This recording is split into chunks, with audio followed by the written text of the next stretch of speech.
Assalamualaikum warahmatullahi wabarakatuh. Di sini saya akan mempresentasikan hasil dari tugas individu, perbedaan harga pokok proses full costing dengan variable costing. Sebelumnya, saya akan menjelaskan tentang pengertian full costing dan variable costing. Full costing adalah metode yang tidak membedakan antara biaya produksi variabel dan tetap karena seluruh biaya akan dimasukkan ke dalam harga pokok produksinya. Kemudian variable costing adalah sebuah metode untuk menentukan harga pokok produksinya yang bersifat variabel dan dimasukkan ke dalam harga pokok produksi. Kelebihan full costing dan variable costing.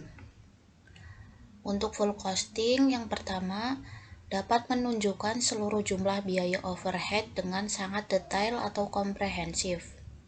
Yang kedua, memberikan penundaan biaya ke dalam beban biaya overhead apabila produk tersebut belum laku terjual di pasaran.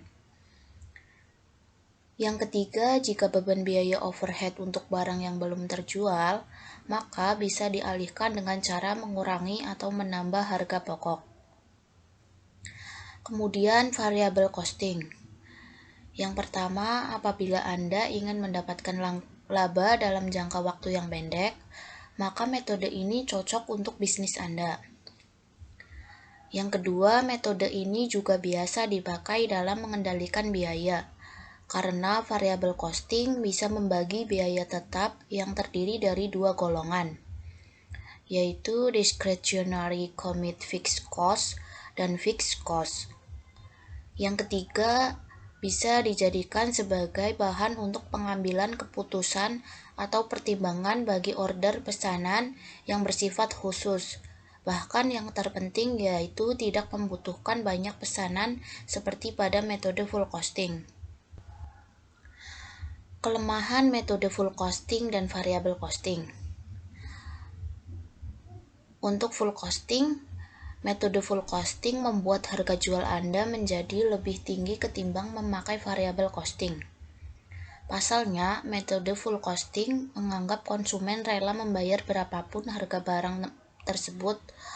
Metode ini cocok untuk perusahaan yang memang menyediakan bahan pokok masyarakat. Kemudian variable costing. Metode variable costing ini tidak cocok digunakan untuk perusahaan yang sifatnya lebih musiman, karena hanya akan menyebabkan kerugian laba yang tidak normal bagi perusahaan. Dalam metode variabel, maka biaya overhead tetap tidak akan dimasukkan, sehingga nilai persediaan akan menjadi lebih rendah. Perbedaan full costing dengan variable costing. Yang pertama, biaya per periode. Untuk metode full costing, adanya biaya per periode akan dianggap sebagai biaya yang tidak berhubungan dengan biaya produksi, namun tetap akan mengurangi laba perusahaan. Sedangkan dalam metode variable cost, itu membebankan biaya dalam produksi. Yang kedua, memiliki perbedaan perhitungan harga pokok produksi. Dari perbedaan full costing dan variable costing, untuk menghitung pokok produksinya bahwa terlihat metode full costing memakai beban overhead pabrik tetap serta variabel.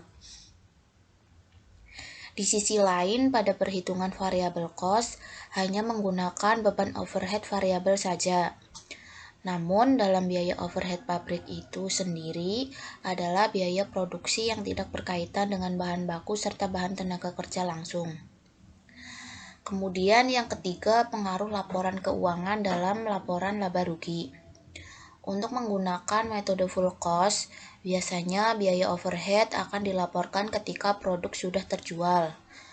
Namun, untuk metode variable costing akan dicatat baik itu produk terjual atau tidak, maka biaya overhead tetap dilaporkan, sehingga jumlah pendapatan perusahaan terhitung tetap berkurang. Selanjutnya, laporan keuangan metode full costing. Perhitungan harga pokok produksi pada metode full costing dilakukan dengan membuat sebuah laporan keuangan yang terdiri dari hal-hal berikut ini. Yang pertama, harga pokok produksi atau penjualan didapat dari harga dasar per unit dari produksi ataupun penjualan suatu barang. Hasil penjualan untuk perolehan sebesar jumlah uang yang berhasil didapatkan bagi perusahaan dengan aktivitas penjualan produk perusahaan. Yang ketiga, laba kotor. Untuk perusahaan akan mendapatkan laba kotor yang didapat dari keuntungan penjualan, tetapi belum dikurangi dengan biaya ataupun beban perusahaan. Dengan demikian, laba kotor Anda bisa menghitung selisih antara hasil penjualan dan harga pokok produksi. Yang keempat, laba bersih. Untuk menghitung laba bersih dapat melalui cara selisih antara laba kotor yang telah didapatkan sebelumnya, kemudian perolehan dari jumlah total atas biaya pemasaran variabel dan dikalikan dengan unit produk yang terjual, ditambah biaya pemasaran tetap, biaya administrasi dan umum variabel, hingga biaya administrasi dan umum tetap. Yang kelima, biaya pemasaran tetap. Mencari jumlah biaya ini dapat didapat dari pengeluaran uang atas pemasaran suatu produk dengan jumlah yang tetap bahkan tidak berubah-ubah. Yang keenam, biaya pemasaran variabel. Biaya ini dikeluarkan dengan tujuan melakukan pemasaran dari biaya variabel suatu produk oleh perusahaan. Yang ketujuh, biaya administrasi dan umum tetap. Sejumlah uang dalam mendukung proses produksi perusahaan yang dikeluarkan oleh perusahaan. Kedelapan, biaya administrasi dan umum variabel. Nominal uang yang dikeluarkan melalui perusahaan dalam mendukung proses produksi. Selanjutnya, laporan keuangan metode variable costing. Adanya perhitungan harga pokok produksi bagi metode ini bertujuan untuk membuat sebuah laporan keuangan yang terdiri dari hal-hal berikut ini. Yang pertama, biaya bahan baku. Seluruh pengeluaran yang dilakukan perusahaan dalam kegiatan untuk membeli bahan baku suatu produk. Yang kedua, biaya tenaga kerja. Adanya biaya yang dikeluarkan perusahaan dalam membayar gaji para karyawan perusahaan. Yang ketiga, biaya overhead pabrik variabel. Adanya kelebihan biaya yang tidak terduga dan terjadi dalam sebuah perusahaan, sehingga tidak dapat diperhitungkan sebelumnya. Yang keempat, biaya pokok produksi. Menghasilkan nominal biaya pokok produksi dalam membuat barang yang dihitung per unit. Sekian presentasi dari saya. Mohon maaf bila ada kesalahan.